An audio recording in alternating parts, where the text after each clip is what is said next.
Саламатсыздар құрметті оқушылар. Бүгін біз алгебра 8-ші сынып 2-де 9-ші есепті шығарамыз. Бұл жерде ax квадрат, яғни квадрат теңдеу түбіріне келтіріледі. Яғни мына түрге келтіріледі. ax квадрат плюс bx плюс c тең 0, яғни квадрат теңдеу түріне келтіріледі. Ол үшін бірінші жақшаны ашамыз. X 3x-ке өтеміз, 3x квадрат болады. X 2-ке өтеміз, плюс 2x болады. Не екенін көбейтеміз, минус 9x болады. Не екенін көбейтеміз, минус 6 болады. Тең 5x-ті 3x-ке өтеміз, 15x квадрат болады.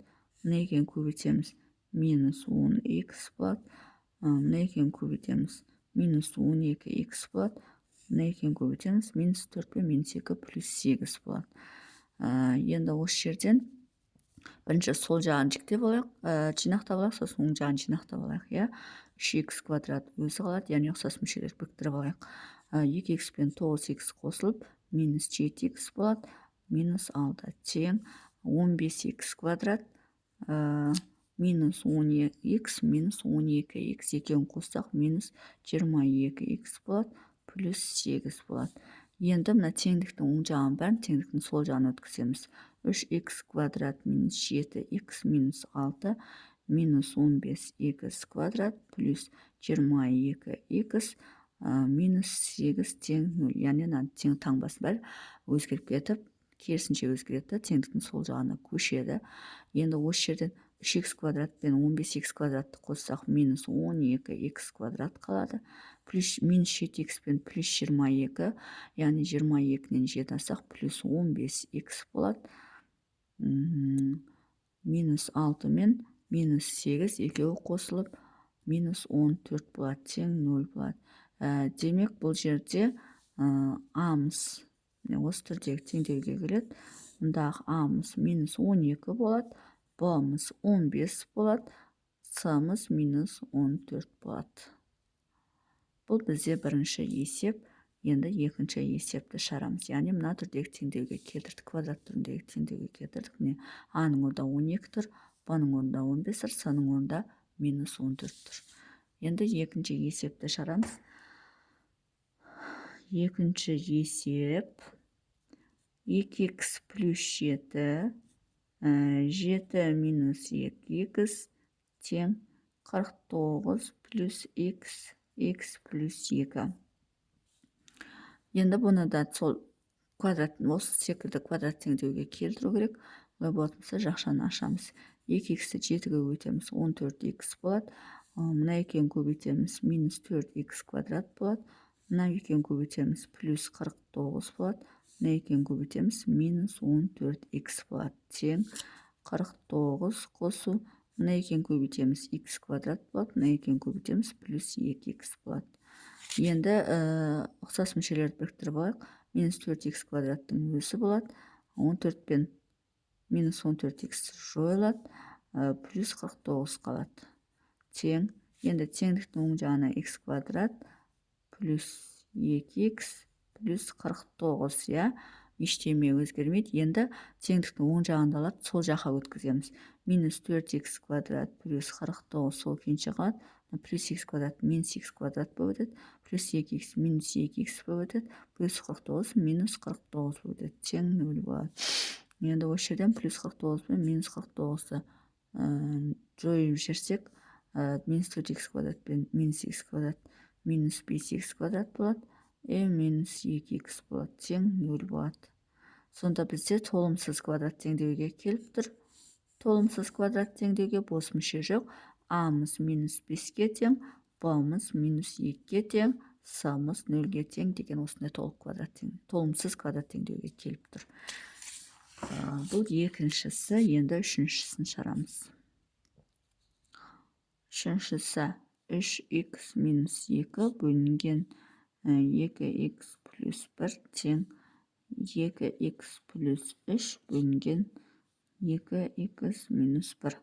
Енді бұл жерде пропорция қылып шығарамыз, яғни мына екеуін көбейтеміз, сосын мына екеуін көбейтеміз. Сонда 3x минус 2-ні 2x минус 1-ге көбейтеміз, тең 2x плюс 1-ді 2x плюс 3-ке көбейтеміз. Сөйтеміз да жақшаларды ашамыз.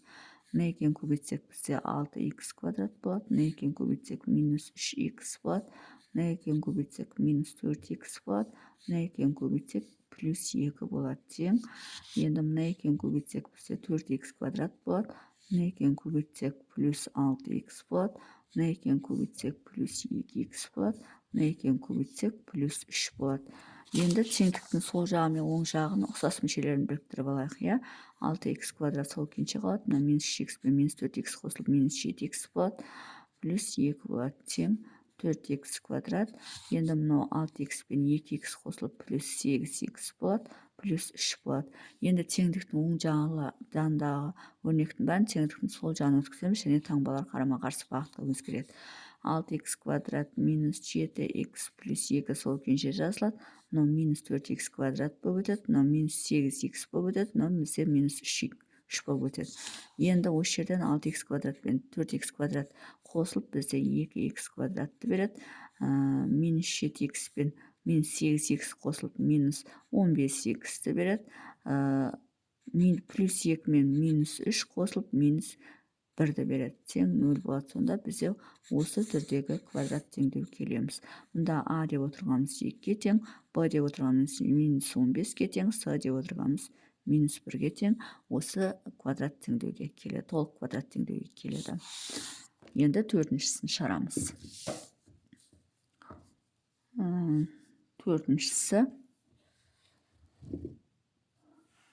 Төртіншісі не дейді?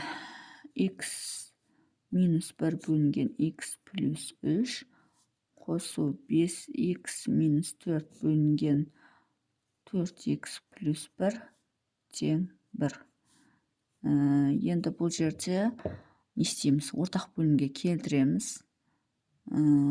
Ортақ бөлім x плюс 3 пен 4x плюс 1 болады. Және ортақ бөлімге соны келтіреміз. Сонда x плюс 3, 4x плюс 1-ді ортақ бөлімге келтірсек, мына жерге 4x плюс 1 түседі, мына жерге x плюс 3 түседі, ал мына жаққа x плюс 3 пен 4x плюс 1, яғни екеуі де көбейтіліп түседі бірдің үстіне. Сөйтеміз дағыны. Ортақ бөлімді осылай бердік қой, мына сол күйінше қап кетеді теңдеуде. Тек қана алымын теңестіріп шығаруға болады. Сонда мынаны шығарамыз. Енді мына екеуін көбейтеміз. 4x плюс 1-ді x минус 1-ге көбейтеміз.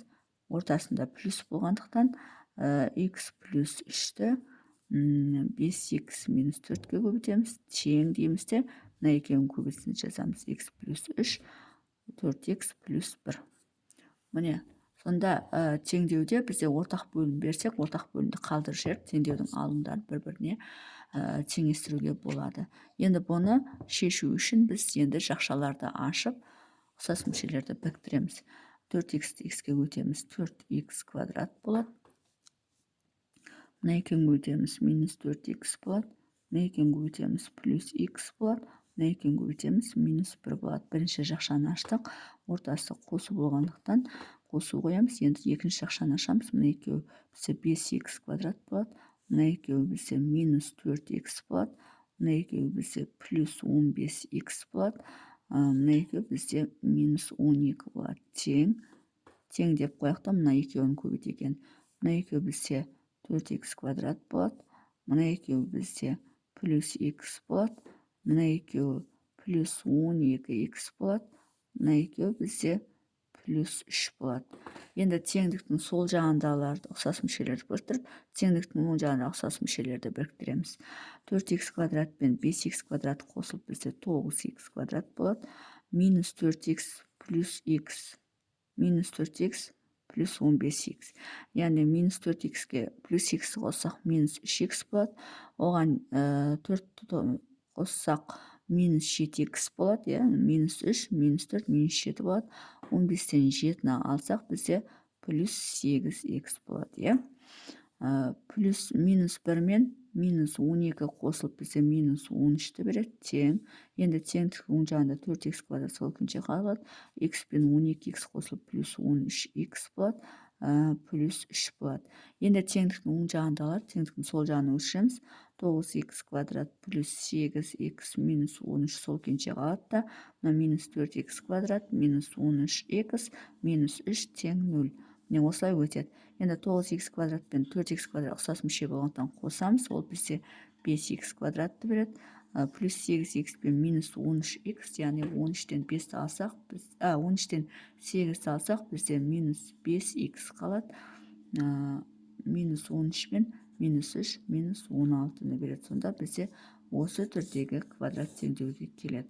Мұнда а деп отырғанымыз 5-ке тең, б деп отырғанымыз минус 5-ке тең, с деп отырғанымыз минус 16-ға тең, яғни толық квадрат теңдеуге келеді екен.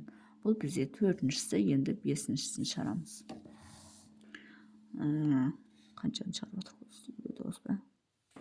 5-шісі x минус 3 x квадрат плюс 3x плюс 9 тең x минус 8 x плюс 9 дейді. Енді мынау бізде формулаға келіп тұр. А минус б, а квадрат плюс аб плюс б квадрат, яғни x-тің кубы минус 3-тің кубы деген формулаға келіп тұр. Осы формуланы ашатын болсақ, яғни екі өрнектің кубтарының айырмасына келіп тұр. Осы қоямыз. Енді мына формула қой. А минус б, а квадрат плюс аб плюс б квадрат. Яғни ол бізде а куб минус б куб деген формула еді ғой. Соған келдірем. Сонда аның орнында бізде x тұр, б-ның орнында бізде 3 тұр. Сонда x-тің кубы минус 3-тің кубы болады. Енді теңдіктің оң жағын x-ті сол күйінше қалдырамыз да, мына екі жақшаны көбейтіп ашамыз. Екеуін көбейтеміз, x квадрат болады. Мына екеуін көбейтеміз, плюс 9x болады. Мына екеуін көбейтеміз, минус 8x болады. Мына екеуін көбейтеміз, 8 9-ға көбейтсек, минус 72 болады. Енді мынау бізде x кубтың өзі болады. Мынау бізде 3-тің кубы, бізде 27. 3-тің квадрат 9, 9 көбейтсек 27. Енді мына жақшаны ашамыз. X-ті x квадратқа көбейтсек x куб болады. Енді мына екеуін қосамыз, плюс x болады, оны x-ке көбейтсек плюс x квадрат болады. Мен мына екеуін қосып жеріп барып жаздым жауапқа. Енді мынаны көбейтеміз, плюс минус 72x болады. Енді мынаның бәрін теңдіктің сол жағын өткіземіз. X куб минус 27 минус x куб минус x квадрат плюс 72x тең 0. Енді бұл жерде x куб пен минус x куб жойылады, минус x квадрат қалады, плюс 72x болады, минус 27 тең 0. Міне осы түрдегі толық квадрат теңдеуге келеді. Бұл жерде а деп отырғанымыз минус 1-ге тең, б деп отырғанымыз 72-ге тең, с деп отырғанымыз минус 27-ге тең. Бұл бізде 5-ші есеп. Енді 6-ші есепті шығарамыз. 6-ші есеп. Екте болсын. X плюс 7, x квадрат минус 7x плюс 49, x плюс 8, x минус 7 дейді. Енді осы есепті шығару үшін, мынауда тағы бізде квадратқа кеп тұр, кубтың формуласына кеп тұр. Ол бізде а қосу б, а квадрат минус аб плюс б квадрат. Яғни ол бізде екі өрнектің кубтарының қосындысына кеп тұр. Демек, x-тің кубы плюс 7-нің кубына кеп тұр. Міне осы формулаға келіп тұр.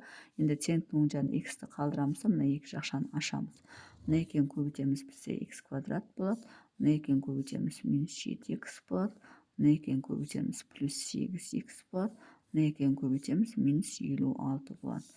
Енді мынау x куб плюс 7-нің 3 дәрежесі 343 болады. 7-ні 7-ге көбейтсек 49 болады. 49-ті 7-ге көбейтсек 343 болады. Енді мына екеуін көбейтеміз, x куб болады. Мынау қосылып плюс x береді, оған x-ті көбейтсек плюс x квадрат болады. И мынаны көбейтсек минус 56x болады. мен не істедім, мына екеуін қосып жеріп барып x'ке көбейттім. Енді теңдіктің оң жағындағы бәрін теңдіктің сол жағына көшіреміз. X куб плюс 343 минус x куб минус x квадрат плюс 56x тең 0.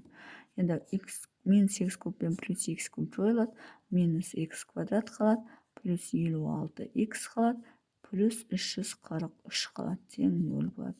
Осы түрдегі толық квадрат теңдеуге келеді. Мұндағы а деп отырғанымыз минус 1-ге тең, б деп отырғанымыз 56-ға тең, с деп отырғанымыз 343-ге тең. Сонымен есептің шығар жолы осындай. Егер есептің шығар жолы түсінікті болса, лайк басып, комментарий жазып, каналыма тіркеліп кетсеңіздер болады.